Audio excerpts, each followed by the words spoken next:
Mesdames et messieurs, bienvenue sur ce nouvel épisode du Weekend AB Show pour le 114e numéro de l'hebdomadaire du peuple présenté par Mickaël Legault et moi-même. Mika, comment ça va en ce dimanche soir? Bah écoute, ça va, hein, franchement, des surprises par rapport à l'UFC de ce week-end. Moi, j'ai vu des beaux combats quand même dans l'ensemble, on y reviendra. Mais avant ça, on va débriefer un peu de l'Hexagone et on va dire, on va essayer de dire un peu ce qu'on en pense quand même un peu sans filtre. Parce qu'il y Mika, a des je choses, ne sais pas si c'est le reflet ou la lumière, mais je trouve que tu as des très beaux yeux. Et je viens de le remarquer. Oh, bah, c'est trop gentil de toi, mon Ibi. Je pense que T'as mis des lentilles? Ah, jamais, Ibi, tu sais très bien, j'ai toujours des beaux yeux. Bah, je viens de le remarquer après toutes ces années. Ouais, Bon, ouais, tu me regardais pas, Ibi. Mika, quand même, un petit... Attends, attends, je tiens à dire que tu m'as dit quand même aujourd'hui, j'ai regardé le foot féminin et laisse tomber, c'est horrible. le mensonge. Et J'espère que ça, c'est c'est trop enregistré. grave. Vous savez, Mika, ce qu'il m'a dit? Déjà, il m'a dit les femmes à la cuisine. Déjà, c'est misogyne. Chose que je ne cautionne pas et qui me choque profondément, car les femmes ont tout aussi leur place dans la société, J'ai rien dit, comme tu les m'as dit hommes. quoi? Je regarde sur Par France contre, 3. toi, ce que tu Tu m'as m'as dit, dit, je c'est que... regarde sur France Bah, regarde ce qu'on 3. va faire. Le Retourne ton écran. Regarde, retourne ton écran et je retourne le mien. Et regarde, et on voit qui regarde le foot féminin. Bah moi, je le regarde parce que j'apprécie. Bah moi, Et j'apprécie toi, pas le tu m'as foot. dit, C'est-à-dire que t'as à même peine, le foot masculin, je regarde tu même m'as dit pas. au bout de 10 Même minutes, ça fait mon propre vomir, tu pays m'as dit. d'origine qui a joué là contre Israël, j'ai même pas regardé. Je regarde même pas le foot. Je regarde quasiment jamais de Ok. foot. Par Bon, contre, je me vas-y. régale devant les JO, Mika. Je sais pas Ah, si c'est pas toi. mal les JO. Même moi, si, je regarde. Je regarde l'escrime, je regarde le VTT descendre, je regarde tout. Ouais, on se régale. Bon, Mika, comme tu l'as dit, au menu du jour, Hexagone MMA, UFC 304 et le sujet principal, on va dire, c'est les constructions de carrière. Même si c'est des sujets qu'on a déjà abordés, mais voilà, entre-temps, il y a des mises à jour, il y a de nouvelles choses à rajouter et de nouvelles choses à dire. Donc, n'oubliez pas de vous abonner quand même avant que l'épisode ne commence. Installez-vous confortablement. Là, il n'y a pas il y a pas les bruits de mes petits neveux et nièces derrière, donc ça va, sur son est carré. Il n'y aura pas de problème d'audio. Mika, on y va? Donc, Hexagone Ouais. MMA, qui avait pour main event Prince Aonala contre un Japonais pour la défense de titres des poids lourds avec Ouais. des prospects français comme Ilian Boafia, Michael Grogu qui faisait son retour. Donc je te laisse Ouais. démarrer. Bah, en fait, déjà, on va parler du lieu. Encore une fois, pour moi, en termes de lieu, je pense que aucun événement MMA n'a été organisé dans un lieu aussi beau. Vraiment, pour moi, ça représente ce qu'est, je sais pas, ça me fait replonger comme si on était dans des combats Le antiques, quoi. Gladiator. Ouais, et ça, je trouve que c'est vraiment pour le coup incroyable. Et je pense que quand tu organises une deuxième édition là-bas, tu te dois de mettre en place des combats qui sont à la hauteur du lieu et à la hauteur tu vois, qui fassent en sorte que cet événement devienne emblématique en fait. Mhm. Et le problème, c'est que les combats qui ont été proposés, quand tu regardes sur la totalité des combats, je crois qu'il y a eu 9 combats. Sur les 9 combats, il y avait 2 combats amateurs, donc il y avait 7 combats pro. Et sur les 7 combats pro, il y en a un, deux, trois, quatre qui se sont terminés au premier round. Et en fait, quand tu as 3 combats comme ça, coup sur coup, qui se finissent au premier round, ça questionne en fait. Ça questionne sur est-ce que réellement les combats étaient équilibrés, tu vois. Est-ce que réellement on a en face des personnes, des faire-valoir, ou est-ce qu'on a vraiment des combattants qui sont venus pour gagner? Et franchement, je vais analyser la carte en détail, bah, je suis forcément un peu déçu parce que je trouve que le matchmaking n'est pas à la hauteur de ce qu'aurait dû être cette carte. Est-ce que tu as des combats, comme tu l'as dit, en particulier qui t'ont interpellé là-dessus? Alors, le premier combat qui est légèrement déséquilibré, hein. Je parle de légèrement. Je vais commencer du Mhm, moins déséquilibré au plus mhm. déséquilibré. Un combat même qui aurait pu, entre guillemets, être équilibré, mais sur papier, on savait qui, entre guillemets, était largement favori dans le combat. C'est clairement sur papier, on était sur un 65-35. C'est Thomas Glo face à Parways Arabzai. Et en fait, bah, on voit clairement que bah, Thomas Glo, dès qu'on lui donne des gars qui sont en dessous d'un certain niveau, il les mange. Et en fait, dès qu'il va dans des organisations extérieures, ça commence à être compliqué pour lui. Et en fait, même ça doit questionner l'Hexagone MMA. C'est-à-dire que à chaque fois qu'il combat à l'Hexagone, il gagne. Mhm. mais dès qu'il combat à l'étranger, il perd. Donc, qu'est-ce que ça veut dire? Mhm. Ça veut dire soit les oppositions qu'on lui donne à l'Hexagone, elles sont trop faciles, soit les oppositions qu'il prend à l'extérieur, elles sont trop dures. Mais déjà, ça peut questionner sur pourquoi quand il combat à la maison, dans une orga maison, il gagne, et quand il Mhm. combat à l'étranger, il perd. Je sais pas si tu comprends mon raisonnement. Bien sûr. Et donc ça, déjà, ça doit mettre la puce à l'oreille. Donc moi, encore une fois, je le dis, c'est normal qu'on puisse parler de construction de carrière, mais attention, la construction de carrière, c'est pas on prend un gars qu'on est sûr de gagner. On doit Mhm. prendre un gars, pour le coup, qui nous fait progresser, un gars pour lequel on est sur un 60-40, mais on n'est pas sûr de gagner le combat, sinon ça sert à rien de combattre. On doit prendre des gars sur lesquels potentiellement notre style va être meilleur que le sien. Et c'est comme ça qu'on construit une carrière. Mais il faut arrêter les combats hyper déséquilibrés. Sincèrement, ça me. Et dans quel cas, on va dire, tu penses que les combats déséquilibrés sont nécessaires? Un exemple, je te prends l'exemple de Tony Yoka, là, qui a combattu, qui a fait son retour après 3 défaites consécutives. Bon, même si c'est un autre sport, ça reste un sport de combat, qui a pris un gars qui était sur une série de 5 défaites, il me semble. Est-ce que tu penses que dans ces cas-là, ça peut être parfois nécessaire pour pouvoir rebondir et redonner confiance à l'athlète? Bah, mais ouais, mais alors dans ce cas-là, après, il faut comprendre que bah, le mec en face de lui, il a pris les coups, il a engagé sa sécurité. Est-ce que pour redonner confiance à l'athlète, tu dois engager comment dirais-je, la La santé de santé. l'adversaire en face? Mhm. Non, encore une fois, je pense que effectivement, peut-être que Yoka, il avait mis la barre un peu trop haute sur ses derniers combats, mais on peut redescendre la barre d'un curseur sans pour autant aller chercher une facilité extrême. Ouais. Moi, c'est comme ça que je vois la chose. Après, tu sais, ça a été un peu pareil, même si j'aime bien l'organisation. Quand tu regardais les oppositions qui ont été mises au Karma Fight, il y a à peu près 2 semaines de ça ou trois Ok. semaines, Ouais. on n'avait pas forcément débriefé, mais j'ai trouvé que dans l'ensemble, quand je regardais la carte au départ, je savais qui allait gagner. Ouais. Tu vois, quand tu mets un mec qui a 1-6 face à un mec qui est, potentiellement qui a 2-2, ou quand tu mets des gars qui sont pleine bourre, qui s'entraînent dur, Mhm. face à qui ont 4 défaites et contre des mecs qui ont 15 défaites, tu sais à peu près qui va gagner. Tu vois ce que je veux dire? Forcément, ouais. Et ça me gêne un peu. Et c'est d'ailleurs pour ça que j'ai même pas débriefé sur cet événement avec toi. C'est parce que au final, maintenant, ce qui va se passer, c'est que plutôt que de tirer sur les gens, bon, on va Mhm. pas parler d'eux, c'est mieux. Mais comme l'Hexagone, c'est quand même une des organisations en France qui monte le plus, c'est la 19e édition de l'Hexagone, on est obligé d'en parler. Forcément. Ensuite, dans les combats déséquilibrés, bah, c'est pareil. Grosjean, on connaît Grosjean, il est super bon. Ok, il a Ouais. contre-performé au PFL Islam Asraf. contre Islam. Voilà, il s'est fait cueillir bêtement. Mhm. Maintenant, on connaît le potentiel du gars, on sait à quel point il est Ouais. dangereux. En face de lui, là, ils lui ont mis, c'est de la chair à canon. Je suis désolé de le dire, mais le mec, Stéphane Coignon, c'est pas un gars du niveau comment dirais-je, De de Michael gros. Grogu. Soyons clairs, c'est pas du tout de son level. Et là, encore une fois, c'est un mec qu'on en est à l'abattoir. Ouais. Ensuite, dans les combats à l'abattoir, après, je l'aime bien, il est en début de carrière et tout, c'est Théo Ulrich. Souvent, je Mhm. parle de lui en plus comme vraiment quelqu'un qui Qui a est un gros prometteur, ouais. potentiel. Alors, c'est vrai que sur papier, si tu regardes que les palmarès amateurs, on a un gars qui a 2-0 qui affronte un gars qui est plus expérimenté que lui, puisque en carrière, il avait déjà, je crois, 5 combats, le gars. Sauf que sur ces 5 combats, c'est 3 défaites, 2 victoires. Mhm. Et quand tu regardes les victoires qu'il a, c'est contre des mecs qui sont dans le négatif. Tu vois ce que je veux dire? Ouais. Quand tu mets un mec comme Théo Ulrich, que tu vois ce qu'il a produit dans les 2 premiers combats qu'il a fait à l'Hexagone, moi, il m'a vraiment impressionné contre Rémi Bourgeois et Raphaël Mabenga.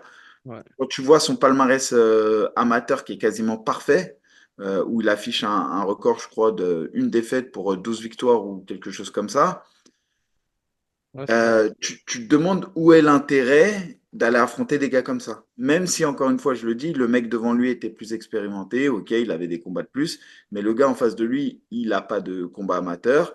Et sur les anciennes performances qu'on avait pu voir de l'un et l'autre à l'Hexagone, on voyait déjà qu'il y avait une grosse différence de niveau entre Mhm. les deux.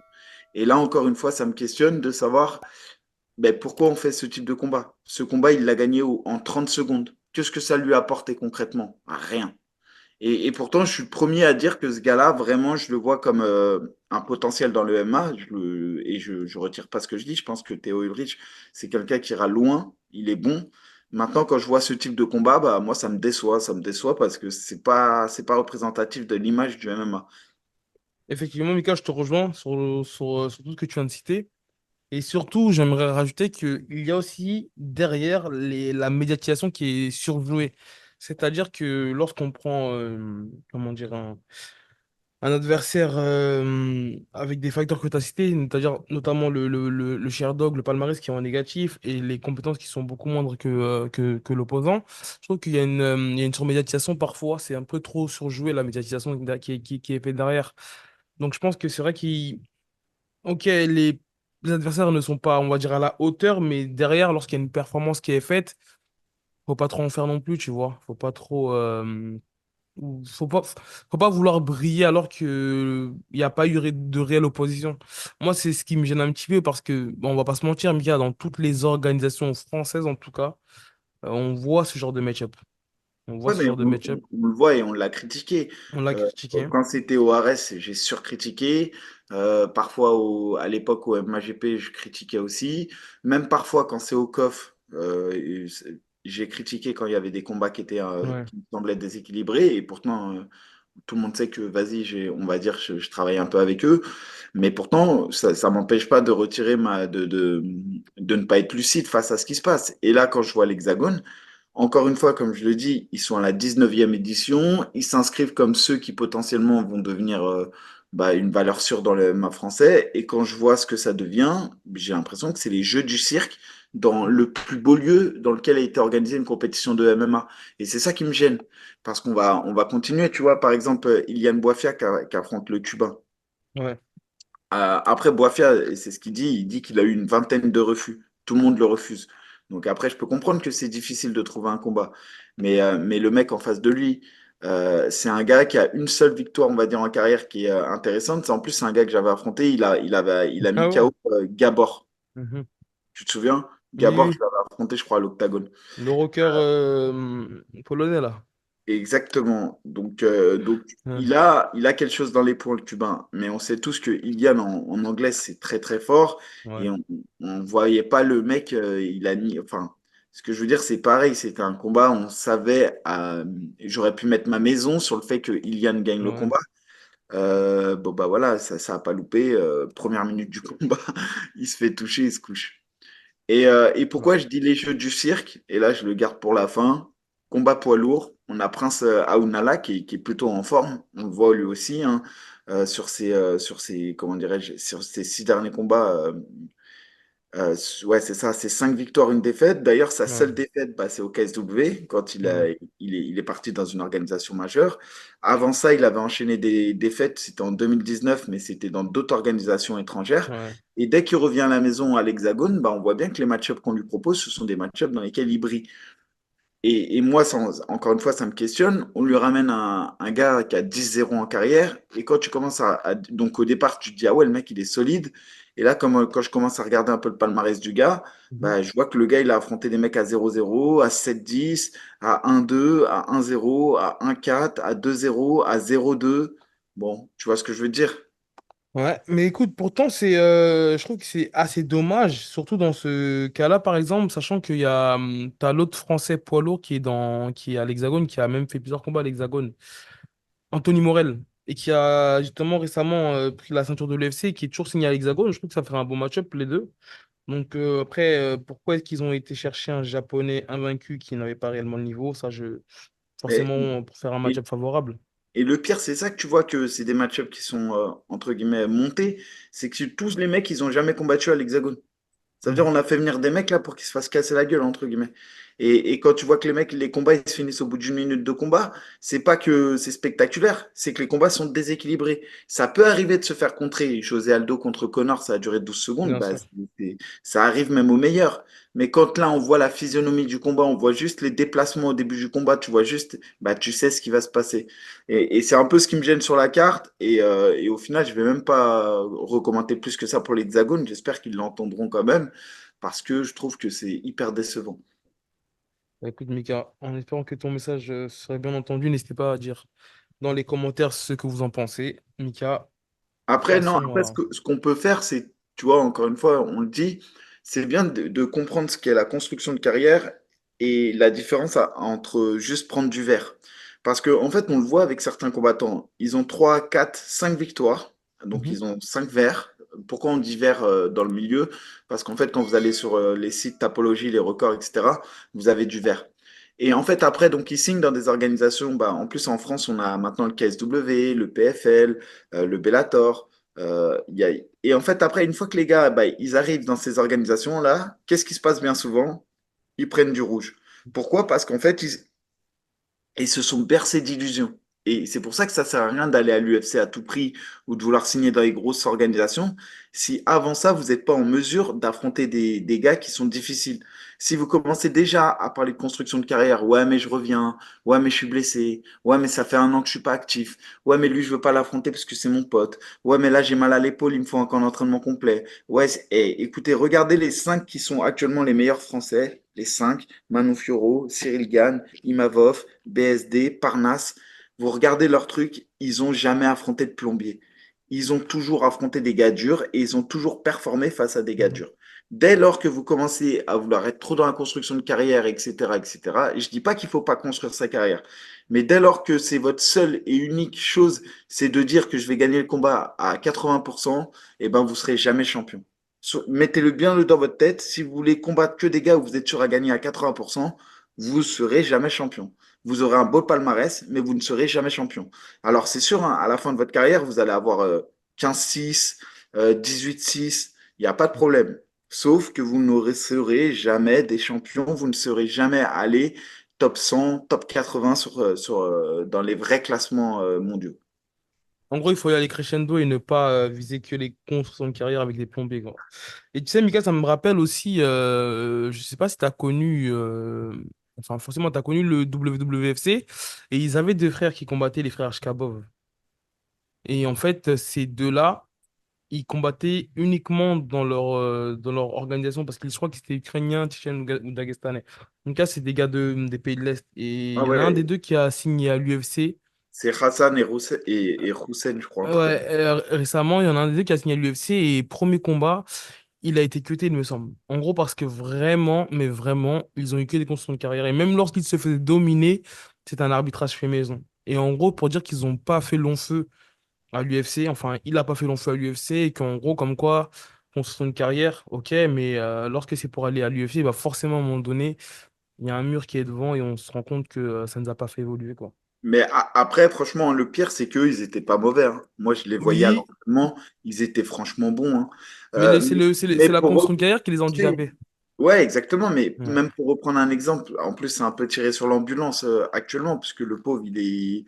Bon, et c'est un peu sale ce qui se passe pour lui, mais quand tu regardes Guémori et que tu Ouais. commences à te pencher un peu sur son palmarès, etc., et que tu commences à regarder les victoires qu'il a prises, bah, tu vois bien qu'il a affronté des mecs en fait qui sont dans une construction de carrière. Tu vois bien que tous les mecs qu'il a affrontés qui sont dans le positif, c'est des mecs qui ont fait des victoires sur des gars qui ont 1-0, 2-0, etc. Mhm. Il a pris des mecs qui sont pas mal, hein, qui sont bons du niveau européen. Malheureusement, il n'a pas pris des top. En fait, il n'a pas vraiment touché l'élite. Et du Mhm. coup, on voit bien, malheureusement, quand il a signé à l'UFC, que ça a été compliqué. A contrario, par exemple, si tu regardes le palmarès de Fares Ziam, on en parle peu de Fares parce que les gens, je ne sais pas pourquoi, ils accrochent pas avec lui. Mais moi, je trouve que quand tu regardes Fares Ziam avant qu'il signe à l'UFC, Fares, il avait déjà affronté des mecs durs, hein. Ouais, des vétérans Euh, UFC, je me rappelle en Suisse et tout. mais il avait même pris Alexis, je me souviens plus trop, hein, Valentin. Il avait pris Avner Lovras, il est fort. Il avait pris un vrai prospect français à l'époque, c'était Yacine Bellach, qui était l'un des meilleurs 70 aussi en Mhm. France. Ce que je veux dire, c'est que en fait, quand il y a pas il avait même pris Laïd Zerouni. Bon, à l'époque, Laïd Zerouni, c'est pas le Laïd de maintenant, mais ce que je Mhm. veux dire, c'est que Fares, il avait même battu Damien Lapillus. En fait, avant de signer à l'UFC, il avait fait ses preuves. Tu vois ce que je veux dire? Il n'est pas Ouais. arrivé comme ça.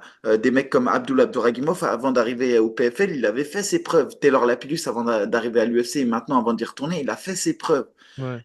Et en fait, tu vois bien, de toute manière, encore une fois, que je te le dis, quand tu regardes les meilleurs Français, Mais en vrai, il n'y a pas de surprise. Ouais. Donc la construction de carrière, encore une fois, je l'entends, il faut construire sa carrière. Maintenant, si par construction de carrière, vous entendez être à 70-75% de chances de gagner le combat, vous êtes sur la mauvaise voie. C'est bien pour vos sponsors, c'est bien pour votre famille, c'est bien pour vos amis, c'est bien, vous allez passer pour un héros, mais vous vous mentez à vous-même si vous pensez que vous allez un jour arriver dans les meilleurs mondiaux. Merci, Mika. On apprécie tes paroles très franches. En tout cas, comme je le répète, n'hésitez pas à dire ce que vous en pensez en commentaire. Surtout que bah, tu parles avec expérience, Mika. Bah après, Donc, c'est même pas... après, nous, l'air de rien, on avait eu la chance, entre guillemets, c'est qu'à l'époque, c'était pas médiatisé. Ça veut dire que la seule manière de pouvoir signer dans les grosses organisations à notre époque, allez, vraiment, et pour le coup, nous, on n'a vraiment pas eu de chance. Ça veut dire que ça aurait quand même été mieux parfois de se construire, tu vois. Vraiment, nous, on avait vraiment... Mais au moins, quand on parlait de toi, c'est vraiment parce que tu avais performé. mhm. Tu vois ce que je veux dire? C'était Ouais. pas parce que tu es le plus populaire, alors tiens, je te mets sur la même carte. Et tu te retrouves entre deux combats professionnels, tu retrouves un combat amateur avec des mecs qui ont des protèges tibia, tu vois. Après, je comprends, tu vois, il faut faire plaisir à celui qui a de la popularité et tout, et je l'entends. Mais après, tu sais, des fois, Et- c'est un peu compliqué, j'ai l'impression, pour les organisateurs, de trancher entre la popularité et les Ouais, compétences mais sportives. tu es d'accord avec moi que la popularité, je veux bien qu'elle prenne le dessus à partir du moment où tu es professionnel. Quand tu es Bien sûr. amateur, tu es amateur. Tu peux pas placer un combat amateur en pleine main carte, franchement. Mhm. Enfin, après, il y a des enjeux, tu vois, j'ai bien compris que mais quand même, moi, même pour les pros qui sont sur la carte, ça me fait bizarre de voir un mec qui Ouais, vient force. Ouais. des chaussettes, il fait un 3x3, et quand tu regardes le niveau en plus de ce qui a été proposé, mais tu te dis, les mecs, ils sont pas prêts de passer pro. Sérieusement, ils sont Mhm. des mecs, le combat amateur, on voyait que c'était un combat amateur. C'est ça qui est dur, quoi.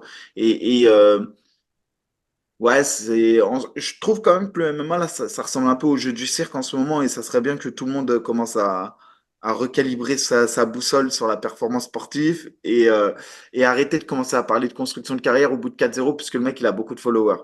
Donc, commençons par performer. Une fois que vous avez performé, ok, là, on va voir pour parler de vous en positif. Effectivement. Après, comme je disais, tu sais, que lorsqu'on parle, j'essaye parfois d'avoir le recul et d'avoir plusieurs angles. Quand tu es un organisateur et que tu vois, bah, je te donne l'exemple de Paul Dena qui a 200, 300 000 followers sur Instagram, peut-être qui dans les négociations aussi refuse aussi de combattre en début de carte. Et ce qui est malheureux, c'est que c'est ce genre de profils qui vont t'apporter du public. Tu vois, Ouais, donc après, mais moi, je dis-moi. l'entends. Je suis entièrement d'accord avec toi, mais en fait, Paul Dena, il est dans son rôle. Il est jeune, il est jeune, il fait le taf. On lui dit, écoute, t'es main event. Lui, c'est tout bénef pour lui. Et il a raison. Parce que lui, en plus, c'est l'un des seuls sportifs qui vit de ça. Ça veut dire qu'il fait de l'argent avec ça et tout. Mais maintenant, l'organisateur, c'est pour ça qu'il faut pas se mettre du coin, du côté. Si tu prends la casquette Paul Dena ou tu prends la casquette Team Paul Dena, bah, tu valides à 100% ce qui s'est passé Forcément. samedi. Maintenant, si tu te mets dans la casquette organisateur, il y a un moment donné de se dire, OK, il me fait gagner de l'argent le petit. Maintenant, je peux décemment pas le mettre sur la même carte. Décemment, je peux pas mettre Thomas Glo en dessous de ce gars-là. C'est manquer de respect à un mec comme Thomas Glo, c'est manquer de respect à un mec comme Michael Grosdu qui avait été au PFL. C'est, et surtout, encore une fois, je te le dis, si tu regardes la performance sportive et la performance purement sportive, le 3x3 qu'ils nous ont présenté, qu'ils ont fait, Amine Tchmel et Paul Denis Navero, c'était un beau combat amateur, ça, il n'y a pas de problème, mais c'était un putain de combat amateur. Il y avait une année-lumière entre un combat pro et un combat amateur. Écoute, en espérant que tout ça sera recalibré pour retrouver le charme du MMA. Mika, on va passer à l'UFC 304. Comme on l'a dit précédemment, cette particularité, c'était que c'était à Manchester, mais aux heures des États-Unis. Peut-être c'est aussi par rapport à ça que la soirée, en tout cas, selon moi, n'a pas été à la hauteur de mes attentes. Je sais pas ce que tu en as pensé, toi, juste Alors, pour parler des performances globales hein, de la soirée. pour être honnête, moi, je ne l'ai pas vu en direct. Donc, Ah, j'ai rattrapé le lendemain. Donc, j'avais déjà les résultats quand j'ai regardé. Et quelque part, ça a joué un peu sur la manière dont j'ai regardé les combats parce que je connaissais déjà les résultats. Et surtout, j'avais déjà la réaction de Dana mhm. White qui était déçu. Maintenant, j'ai regardé quatre combats et j'ai regardé Mokaef contre, contre le Manel Capé. Portugais, Manel Capé. Et j'ai regardé le combat Pimblet contre Bobby Green, Aspinal contre Blade et Et le Bilal main Mohamed event. contre Edward. Bah, Mika, on va revenir sur les quatre combats que tu as cités. Ouais, donc je peux, sur le combat Mokaef Capé, Mika, juste avant de revenir sur le combat, tu as pu forcément suivre, tout comme nous, ce qui s'est passé durant la Fight Week. Déjà, il y a eu la bagarre à l'hôtel. Il y a eu le face-à-face médiatique qui n'a pas pu se faire parce que les deux étaient trop excités et voulaient en découdre. Dans la cage même, ça m'a un petit peu fait penser à Khabib contre Conor, tu sais, lorsque tu as les gardes, la sécurité qui sont rentrés dans la cage pour éviter qu'il y ait un conflit avant que l'arbitre donne le go. Et il s'est passé exactement ça. C'est-à-dire que juste avant que le combat ne commence, tu as Mokaev qui part dans le coin de Manel Capé. Finalement, tu as la sécurité qui le rattrape. Et en fait, c'était un petit peu un pétard mouillé ce combat parce que je pensais que dès le gong, ça allait se rentrer dedans. Mais finalement, donc un petit peu déçu et voilà. Donc je te laisse Alors, revenir. c'est peut-être là où je suis pas archi en accord avec toi, c'est que déjà, pour être honnête, je te jure, je regarde le combat, je l'ai vu deux fois Ouais, et je viens de les visionner, hein. J'ai commencé par celui-là et une fois que j'ai vu tous les combats, j'ai remis celui-là. ouais, J'ai le sentiment que Capé mérite la victoire. je te rejoins. Déjà, je comprends même pas qu'au deuxième round, ils prennent pas un point de pénalité, l'autre. Doigt dans l'œil, il accroche le Le short shirt. de Capé. Capé, il fait tout le combat.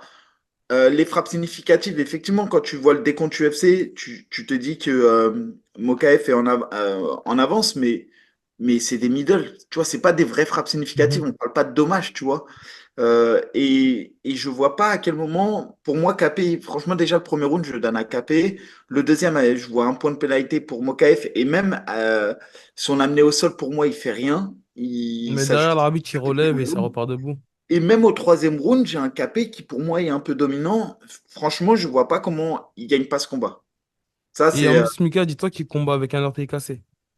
Après, c'est ce que j'ai essayé de me dire aussi. J'ai dit en plus, il combat avec un orteil cassé, mais après, je me suis dit ça, pour le coup, on doit pas en tenir compte. Forcément, mais Oui. c'est un fait de combat, ouais. Mais par contre, ça montre à quel point Capé, franchement, il est solide. Ouais, Et même à un moment donné, il reçoit un coup dans les parties, je sais pas si tu as vu, et il dit à l'arbitre, non, t'interposes pas. ouais, Et c'est pour ça que je te dis, en fait, dans les deux combattants, il y en a un seul qui voulait pas vraiment en découdre, c'est Mokaev, hein. bien Parce sûr. que Capé, il était vraiment prêt pour en découdre. Ah oui, Mais tu voyais qu'en début de combat, il a essayé de provoquer quand même pour que Capé lui rentre dedans et qu'il impose un peu plus facilement sa lutte, mais il a été t'as intelligent, vu il n'est les, pas rentré dans la bagarre. et t'as vu les sprawls? Ah oui, magnifique. Et pour Ouais, sprawl, j'invite tous ceux hein, qui regardent le MMA, qui se demandent si un sprawl, comment on le fait correctement et tout. Il sprawl et derrière, je sais pas si vous avez vu, il baisse la tête et il met son bras en barrage. ça lui Ça, permet de se relever. et la seule fois où Mokaev l'amène réellement au sol, c'est au deuxième round, après qu'il soit blessé à l'orteil, puisque c'est sur sa jambe avant, il a du mal à Ouais. défendre. Et Mais malgré là, ça, il a tenté une soumission, hein. exactement. Et en plus de ça, voilà, en grappling effectif, même Capé, il reste avec la guillotine pratiquement une minute, hein. Ouais. C'est pour ça que vraiment, bon, franchement, sur ce combat-là, voilà, c'est un peu le. Et en fait, pourquoi j'ai regardé ce combat-là et pas un autre, c'est parce que comme Dana White a dit, en gros, bah, le PFL va être ravi de signer Mokaev parce qu'en gros, on ne reconduit pas son contrat et il a 12-0. Je me suis demandé pourquoi. Et au final, de ce que je comprends, c'est, à mon avis, hein, c'est juste que Mokaev, il a voulu une négociation trop importante et que Dana White refuse de leur donner. Et par contre, ça confirme ce qu'on disait un peu, toi et moi, la dernière fois. Mokaev n'a clairement pas le niveau pour aller chatouiller la ceinture des flyweight. Bah, effectivement, Mika, c'est vrai que moi, je suis un petit peu surpris de la décision de Dana White parce que là, on parle quand même du sixième mondial de sa catégorie, 7-0 à l'UFC. Il est jeune. En plus, il a un beau parcours amateur, donc c'est vrai que maintenant que tu dis ça, l'argument, je pense que c'est peut-être qu'il y a eu en tout cas une tentative de négociation un petit peu trop gourmande. Il Ouais, se je peut. pense, moi. Je Après, vois que ça. j'ai plus la source, mais de ce que j'ai pu voir sur Twitter, en tout cas d'un compte fiable, c'est qu'a priori, il y a des choses extra-sportives qui n'ont pas plu à Dana White. Après, j'ai l'impression que cette performance, elle a peut-être aussi influencé l'addition de Dana White, parce que comme je t'ai dit, il y a eu une bagarre à l'hôtel, une bagarre, presque une bagarre au face-à-face, entre Dana White qui a dû aussi s'interposer. Pareil, dans la cage, c'était un petit peu agité, et finalement, c'était un petit peu, voilà, un pétard mouillé, comme je l'ai dit. Donc, après, il se peut que derrière, il y a une re-signature, Mika, parce que on sait que parfois, Dana White, voilà, il dit des choses, derrière, il se Oui, non, mais contredit, après, c'est aussi une manière pour lui de mettre la pression en forcément. disant, hey, quoi qu'il arrive, on te signera. Et peut-être que, il va dire non, moi, je veux rester à l'UFC et que je fais l'effort d'eux. Et par contre, là où je suis d'accord avec toi, c'est que, à mon avis, il a agacé tout le monde durant la Fight Week. Parce que même, tu as vu l'arbitre, quand il interpelle à un moment donné Mokaev, il lui dit d'arrêter de tenir le short. Je sais pas si tu as vu Mhm. avec l'autorité avec laquelle il lui dit. Ouais. Puis, ah, arrête de sauter, écoute ce que je te dis, arrête de tenir le short. Mhm. Et je pense qu'il a agacé beaucoup, beaucoup de monde, Mokaef. Et en plus, c'est pas quelqu'un qui a sa langue dans sa poche, hein. Comme je le disais Ouais, sur le précédent podcast, il disait que l'UFC l'avait, entre autres, mis des bâtons dans les roues parce qu'il allait, il aurait pu être le plus jeune champion. Derrière, je sais pas si tu t'en rappelles, lorsqu'il avait affiché Ali Abdelaziz en public sur Twitter, parce que Ali Abdelaziz lui avait envoyé un message en disant, en gros, Salem frère, il avait capturé, il avait mis sur Twitter, était pas mon frère, en gros, il avait dénigré. On sait qu'aussi Ali Abdelaziz, voilà, il est en très bon terme avec l'UFC. Donc, peut-être que se peut que le personnage n'est pas vraiment apprécié. Après, voilà, il y a X raisons, peut-être qu'on ignore, mais quand même assez étonné de cette décision. Après avoir, hein, il n'y a aucune confirmation pour le moment. Et comme tu l'as dit, il se peut que ce soit pour mettre pression sur les négociations qui ont été faites en off. Donc, euh, donc voilà. Ok, on passe à Paddy Pimblett contre Bobby Green. exactement. Bah Mm. là, magnifique performance Ouais, de Pimblet. Calf kick, la meilleure chose à faire face à un striker pour lui casser ses appuis. Il a bien géré son allonge aussi avec son jab, l'air de rien. ouais. Il a forcé Bobby Green en fait à faire quelque chose d'incompréhensible. Bobby Green se jeter comme ça. Mais par contre, ce qu'on peut mettre au crédit de Pimblet, c'est que derrière, la soumission, elle est incroyable. Elle est Il fait incroyable, une hein. guillotine et c'est là qu'on voit qu'il a un bassin archi mobile. Il glisse sa jambe en triangle, il panique pas, il verrouille son triangle et après il prend tout son temps sur 20 secondes pour venir soumettre. Et d'ailleurs, Bobby Green, il dort, hein. C'est Il même pas la dort. clé de bras en fait, c'est qu'il dort. Mm. Et franchement, bah, pour le coup, je pense que la star Pimblet, elle est vraiment née, comment dirais-je, hier soir, entre guillemets. Je parle d'un point de vue sportif, parce que quand même, quand tu remets en perspective qui est Bobby Green? Bobby Green, tu te dis que là, il n'a pas tapé un faire-valoir. Ouais. On peut dire ce qu'on veut sur Pimblet. Hier, il a affronté un gros morceau de l'UFC. Bah, Je Mika, rappelle quand j'appréhendais, même moi, hein. que, je rappelle quand même hein, que Bobby Green, c'est un gars, il y a 5 combats de ça, il faisait la ceinture, même si c'était intérimaire, pas intérimaire, pardon, mais en short notice, il faisait la ceinture contre un Makhachev. Derrière, le gars, Non, Mika, c'était juste un main event, hein. ah, c'était pas pour la Ouais, ceinture. non, c'était en fait, il y a eu, il me semble que c'était C'était pas en 5 rounds pour RDA. la ceinture. Oh, c'était en main event. En fait, c'était RDA qui devait affronter Islam Makhachev. Et finalement, je crois que c'était il y a 2 ans, en 2022. Ok, Et finalement, ouais, c'était. j'étais persuadé que c'était pour la ceinture. Donc, Ouais. je me trompe Je vais, sûrement. je, je vais, je vais vérifier Mais rapidement, mais en ouais, tout je cas, crois que c'était c'était un main Dos event. Santos. Oui, Ok, c'était un main event. Ouais. ouais, ouais, ok, je me trompe, Non, mais c'était Belal Dariush qui devait affronter Islam Makhachev, Makhachev. ok. Ouais. Mais derrière, quand même, il signe une victoire contre Ferguson, il signe une victoire contre Jim Miller, il signe une victoire contre Dawson. Ok, il perd contre Turner, justement par KO au premier round, mais Turner, on le sait, c'est très solide. Et Ouais. là, Paddy Pimblett, pour moi, il vient de rentrer dans la cour des grands, il est dans le top 15 et c'est mérité. Maintenant, j'ai hâte de voir ce qu'il va proposer. Mais la prestation qu'il a fait hier, j'ai trouvé qu'elle a été tout en maîtrise, il s'est pas Oui, emballé, il a bien géré le combat, il n'a pas eu la folie habituelle et j'ai trouvé de la maturité dans son jeu. Maintenant, à bah, voir pour la suite. c'est ce que j'ai apprécié, moi, c'est que déjà, j'appréhendais parce que lorsqu'il essaye de boxer, parfois, même si lui, il fait mal, c'est malheureusement catastrophique. Tu sais, il jette, il a le mental à la fenêtre et tout. Et Bobby Green, on sait que ça cogne. Et comme tu l'as dit, il s'est pas emballé, il était très patient, travaillait de calf kick. Et je sais pas, en fait, j'ai du mal à voir si c'est Bobby Green qui essaie de lutter par manque de solution ou si c'est au moment où il rush qu'il lui met un low kick en fait, qui le déstabilise et qui le fait tomber vers l'avant. Mais en tout cas, comme tu as dit, il a fait une performance voilà, qui va vraiment le lancer dans la cour des grands et l'intégrer dans le top 15. Ouais, Donc à ouais, bah là, voir. clairement, il a mérité sa place. Et je te dis, quand je vois des gars comme Klein, comme Faresiem qui arrivent là, peut-être Mhm. potentiellement aussi dans le top 15 en cas de victoire contre Frévola et tout, je me dis que la KTD 70, elle est. Franchement, ça va être cool. On va Ouais. avoir des belles oppositions qui arrivent. Mika, on va passer au Common Event. Aspinal contre contre Curtis Blade pour la défense de la ceinture intérimaire. Une masterclass, je viens de te dire, de Thomas Pinal. Moi, encore déçu parce qu'on a eu à peine 1 minute de combat. Qu'est-ce que t'en as pensé? Ce que j'en pense, c'est qu'Aspinal, je pense que c'est un puncher. Euh, et tu vois, bizarrement, je dirais pas masterclass parce que, encore une fois, je vais revenir à ce que tu avais dit la dernière fois sur Aspinal, que parfois il se jette trop et qu'il prend des coups. Et Mhm. là, encore une fois, franchement, heureusement que Blade, c'est pas un bon boxeur, quoi. Heureusement que c'est pas un putain de puncher. Ah, c'est ce qui est Après, inquiétant aussi. certainement, je pense qu'Aspinal, il aurait pas boxé comme ça face à un puncher. Mais c'est bien, c'est très intelligent de la part d'Aspinal, la manière dont il l'a accueilli avec son crochet gauche. Il a vu Ouais. que ça a failli passer une ou deux fois. Et au troisième, ça a pas manqué. Derrière, il suit au sol. Limite, il met déjà les crochets. Il le fracasse. Franchement, Aspinal, c'est vraiment un gros champion. Maintenant, on a envie de le voir contre Cyril Gane. On attend juste qu'une chose, c'est que Cyril il gagne Volkov et qu'il planifie Aspinal contre Gane. Et potentiellement, on va avoir le champion des poids lourds nouvelle génération. Moi, j'ai que Ouais, ça à dire. Bon, aujourd'hui, j'en suis là maintenant. Et on peut dire ce qu'on veut. Pour moi, Aspinal, je le considère comme le champion de la catégorie. Hormis les deux anciens qui sont présents, c'est-à-dire Jones et Miocic, qui pour ouais. moi, c'est une ceinture qui n'existe pas, qu'ils ont, entre guillemets, hein.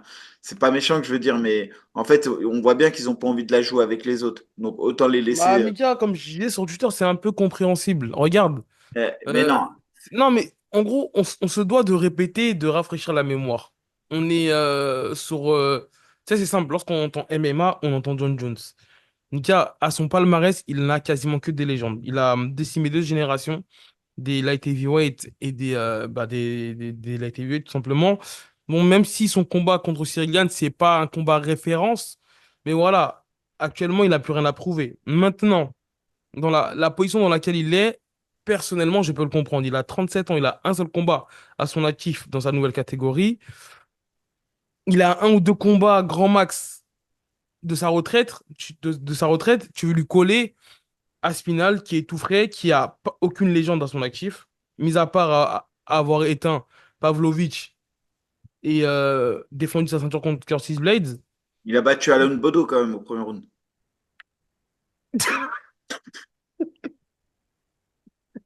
Pourquoi tu rigoles? T'es un bâtard, wesh, t'es un chien. Ah là là, pourquoi tu me dis ça? Pourquoi tu dis ça? Parce que je regardais le palmarès d'Aspinal, t'es Non, un mais bâtard en gros, j'étais de en train chien. d'énumérer entre guillemets leurs grands accomplissements et tu me sors Alan Bodo. C'est un accomplissement, wesh. Ok. Bodo, Arlovski, Spivak, Et, Tibura, Pavlovich, Blades. et en gros, ce que je veux dire, c'est que John Jones, s'il veut son combat de légende, parce que, tu sais, sur les statistiques, le champion poids lourd qui a le plus défendu sa ceinture, c'est Miocic jusqu'à présent. Donc voilà, John Jones, il veut accrocher ce nom à son palmarès. Et gros, c'est une galère. Il veut accrocher son nom à son palmarès. Et voilà, on veut lui coller un petit jeune qui va rien lui apporter, en tout cas dans la Ah, légende. mais, ok. Donc D'un je point peux de vue comprendre. légende, donc ma question, c'est exactement ce que je viens de te dire. Ok, la KT, elle est renouvelée. Et aujourd'hui, on a deux gars qui sont vraiment chauds dans cette KT, qui se détachent vraiment du lot. C'est Cyril Gane et Aspinal. Mhm. De l'autre côté, tu as deux anciens. Tu as un ancien qui a déjà battu un petit jeune, entre guillemets Cyril Gane.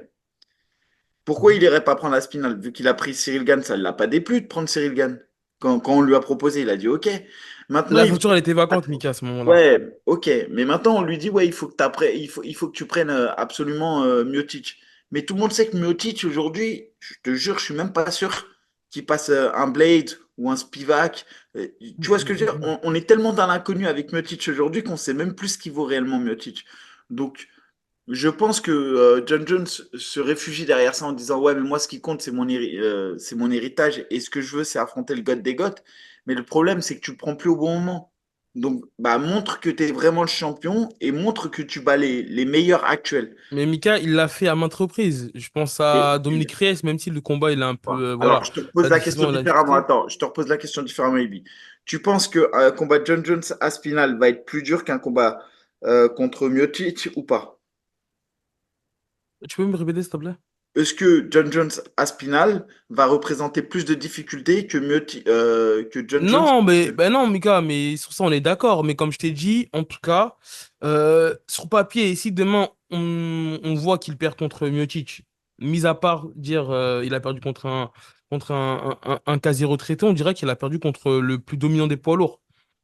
On dira ça. Alors que là, on dira, alors que si il perd face à Spinal, on dira qu'il a perdu contre un jeune qui vient, entre guillemets, d'arriver. Tu sais, en gros, Alors, voilà, c'est pas les mêmes légendes, les deux. C'est pas ouais, la je même suis histoire qu'on d'accord. raconte. Alors, je te rejoins sur ce que tu veux dire. Ça veut dire quoi? Ça veut dire qu'aujourd'hui, pour moi, le vrai champion de la catégorie plus 93 qui est prêt à affronter n'importe qui, c'est Aspinal. Et ils ont mis une ceinture plus 93, entre guillemets, pour faire plaisir aux anciens, pour le côté, ok, entre John Jones et comment dirais Et Miocic, et Miocic. c'est compréhensible. Mais voilà, c'est comprendre. Il n'y a pas de problème. Mais pour moi, aujourd'hui, ce qui m'intéresse aujourd'hui, c'est de voir un gain face à, face à, comment dire, à Spinal. On est d'accord. Et s'il gagne, gagne cette ceinture, ça sert à rien de venir me voir en disant que c'est la ceinture intérimaire. Parce que pour moi, je considère qu'aujourd'hui, c'est la vraie ceinture poids lourd. Oui, Pour non, moi, aujourd'hui, je ça s'entend ce que considère tu dis, que. mais en fait, ce qui est malheureux, c'est qu'on enterre trop vite John Jones, c'est qu'on manque de respect Mais à sa non, légende. et Non, mais je suis Mika, le premier à dire que regarde. c'est le GOAT absolu. Mais je l'enterrerai jamais. Je dis juste qu'il choisit la facilité en allant chercher Miocic. C'est tout ce que je dis. J'ai envie de te dire, après tout ce qu'il a accompli, il peut se permettre. Oui, mais qui Mais, lâche, dans ce cas-là, qui lâche la ceinture parce qu'en fait, il rend mais illégitime. Même Dana Mais White, parce qu'il est vendeur, John Jones. Mais ce que je veux non, dire, mais je pense qu'il y a aussi une volonté de Dana White de lui rendre hommage, je te jure. mais c'est normal. Mais ça rend un peu malheureusement illégitime Aspinal, qui est pour moi le vrai champion. Et Aspinal, il a envie d'être quoi? Il a envie d'être légitime aux yeux de tout le monde. Le mec, il est là, il est présent, il Bah, gagne une lui, il ceinture s'exprime, intérimaire, il la défend, il a mis KO Pavlovich, il a mis KO tous ses adversaires. Enfin, ce que je veux dire, enfin, il a fini tous ses adversaires. Sa seule défaite à l'UFC, c'est contre Curtis Blade sur blessure. Et là, on vient de voir ce qu'il lui a fait. Donc, je comprends qu'il soit légèrement bah, agacé. non, mais écoute, moi, je veux te dire ce que Aspinall il dit, c'est très légitime lorsqu'il prend le. Putain, en plus, il a une manière un petit peu respectueuse, mais un petit peu arrogante, un petit peu hautaine, mais un petit peu taquin aussi. Lorsqu'il dit Hello John Jones, c'est qu'il lui laisse un message. Lui, il est vraiment légitime. Maintenant, je parle vraiment de tout ce qui se dit autour de ce combat, enfin de ce potentiel combat. Je trouve qu'on enterre un petit peu trop John Jones, et très honnêtement, je comprends sa position. En fait, ça fait plus de 10 ans qu'il répète les mêmes actions. C'est-à-dire il y a un nouveau qui arrive, on dit que voilà, c'est potentiellement celui qui peut le détrôner, il le bat, il le bat, il le bat.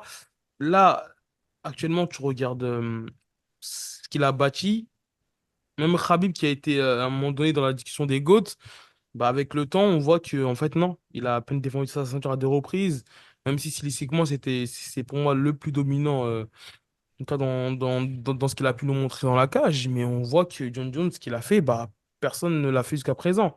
Donc moi, je comprends sa situation.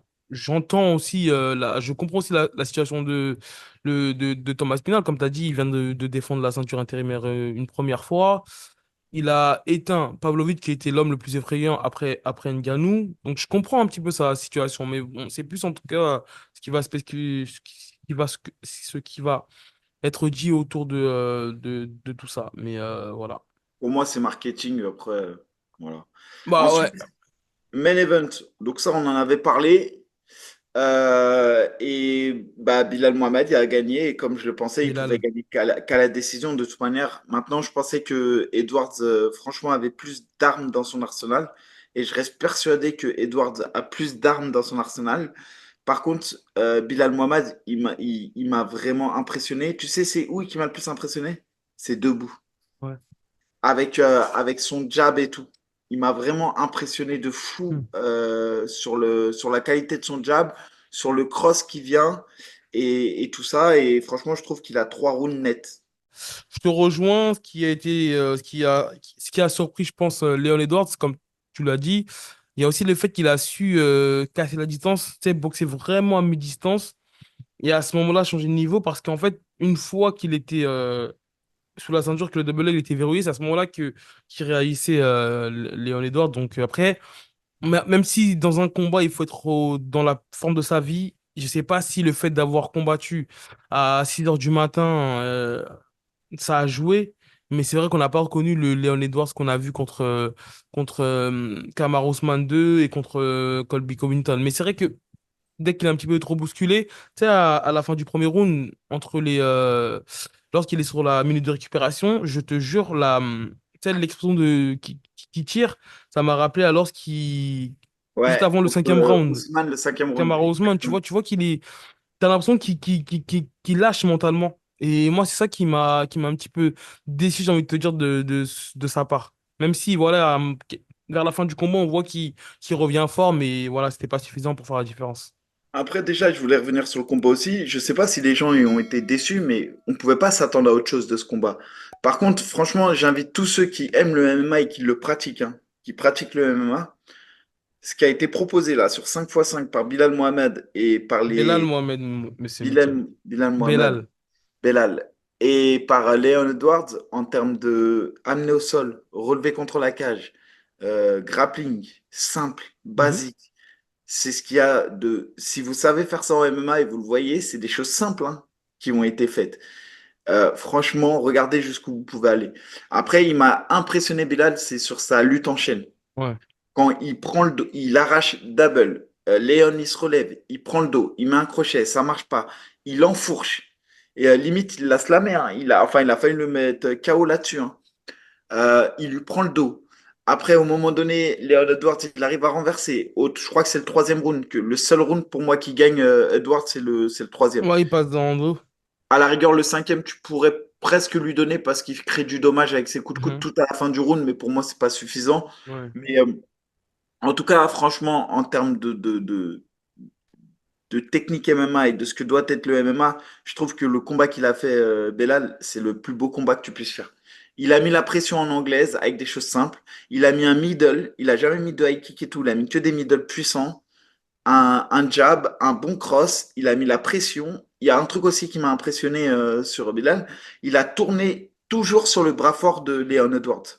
Parce qu'ils étaient en garde inversée, il y avait à Ouais. gauche et à droite.